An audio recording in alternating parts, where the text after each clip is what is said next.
2014 is an election year, and our political system is broken. We need to fix the problem before it's too late. This year's campaign season will begin with primary elections that the public will largely ignore.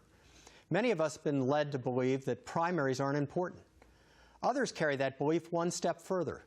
They don't even vote in midterms. They save their votes for presidential elections. When you don't vote, you allow others who are more zealous about politics to make the decision for you. And more zealous often means more extreme. So the next time you wonder why the candidate selection is so poor, think about that primary you skipped. And when you're shocked by the ineffectiveness of Congress, think about the midterm you ignored. Now, just in case you do vote, the parties have a backup plan. It's called behavioral conditioning. If it sounds sinister, that's because it is.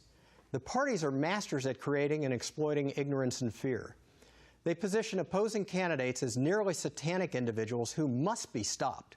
Then they'll tell you that if you don't vote for their candidate, you'll be wasting your vote.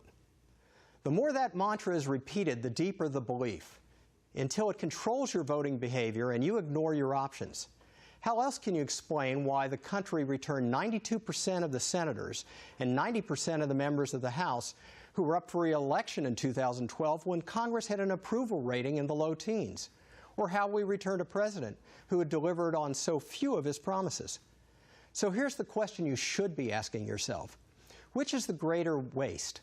To vote for the candidate you sincerely believe will do the best job for the people, or to effectively surrender your vote to a party that has trained you to believe you have no other choice? Think about that.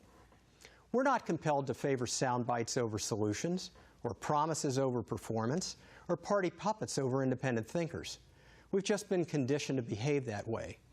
However, the fault doesn't reside with the parties. It resides with us. We've allowed them to convince us that in the land of liberty, we don't have the right to exercise free will. We have allowed them to instill the belief that we can only choose between the lesser of two evils. The good news is, there are only three things we need to do to fix this problem. Each of us needs to commit to exercise our right to vote rather than delegating it to others.